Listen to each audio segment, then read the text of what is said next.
Hey everyone, and welcome back to the channel. Today we're diving deep into the stunning landscapes of New Zealand, but we're not just looking at the mountains. We're looking at what's happening inside them. Imagine a giant, slow-motion battle happening right beneath your feet. That's the Alpine Fault, and it's one of the most fascinating and powerful geological features on Earth. So what exactly is the Alpine Fault? Picture two massive pieces of the Earth's crust, the Pacific Plate and the Australian Plate, grinding against each other. This meeting point, stretching for about 600 kilometers right along the spine of New Zealand's South Island, is the Alpine Fault. It's a type of fault known as a strike-slip fault, but with a twist. The plates aren't just sliding past each other horizontally. The Pacific Plate is also being forced up and over the Australian Plate. This upward movement is literally building the Southern Alps, lifting them by about 7 millimeters every single year. That might not sound like much, but over millions of years, that's how you build a mountain range.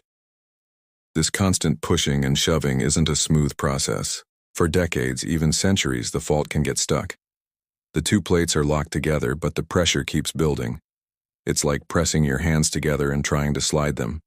At first, nothing happens, but you can feel the strain building in your arms. That stored-up energy has to go somewhere, and when the fault finally slips, it's released all at once in a massive earthquake. Scientists have been studying the Alpine Fault for years, and what they've found is pretty incredible. By looking at geological evidence, things like ancient soil layers, displaced riverbeds, and even tree rings, they've pieced together the fault's history. They've discovered that this fault has a remarkably consistent pattern. It seems to rupture, creating a major earthquake approximately every 300 years. It's so regular that some scientists call it a seismic clock. Now here's the part that gets everyone's attention. The last major rupture on the Alpine Fault was in the year 1717. If you do the math, that was over 300 years ago. This means that, according to its historical pattern, the Alpine Fault is statistically due for another major event. Scientists now estimate there's a 75% chance of a major rupture in the next 50 years. This isn't about fear-mongering. It's about understanding the natural cycles of our planet and being prepared. So, what would an Alpine Fault earthquake look like? It would be big. We're talking about a potential magnitude 8 earthquake. To put that in perspective, it would release hundreds of times more energy than the 2011 Christchurch earthquake. The ground shaking would be intense and widespread, particularly along the west coast of the South Island. The land on either side of the fault could shift horizontally by as much as 8 meters and vertically by 1 to 2 meters in a matter of seconds. Imagine a road being instantly offset by the width of a small room. The impacts would be huge.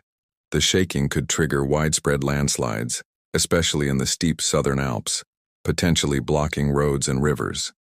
This could create what are known as landslide dams, where a river gets blocked, forming a lake behind it.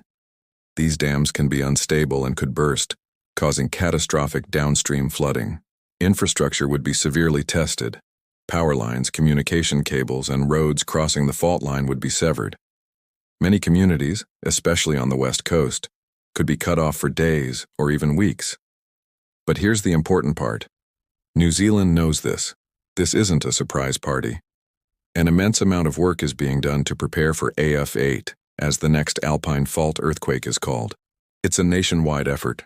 Scientists are using GPS sensors and satellite data to monitor the fault's every tiny movement, looking for any signs of change. This silent creep we mentioned in the title refers to the constant, slow strain building up along the fault line, which these instruments can detect. It's like watching the clock tick. Engineers are working to strengthen buildings, bridges, and other critical infrastructure to better withstand severe shaking. Emergency management teams, under a program called Project AF8, have developed detailed response plans. They're figuring out how to get supplies to isolated communities, how to conduct search and rescue operations, and how to restore essential services. They run drills and simulations to test these plans, making sure they're ready when the time comes. It's also about personal and community preparedness. In New Zealand, there's a strong emphasis on having a get-ready kit at home with water, food, first aid supplies, and a battery-powered radio. People are encouraged to have a household plan, knowing where to take shelter and how to get in touch with family. The mantra is, long or strong, get gone. especially for coastal communities, reminding them to move to higher ground immediately after a long or strong earthquake because of the tsunami risk. What can we learn from the Alpine Fault, no matter where we live? It's a powerful reminder that our planet is a dynamic living system. We live on these tectonic plates that are always on the move. Understanding the science behind these processes isn't about creating anxiety, it's about empowerment. It allows us to prepare, to engineer smarter solutions, and to build more resilient communities. The story of the Alpine Fault is a testament to scientific inquiry and human ingenuity. It's about facing a powerful force of nature not with fear, but with knowledge, respect, and a solid plan. So, while the seismic clock on the Alpine Fault keeps ticking, the people of New Zealand are not just waiting.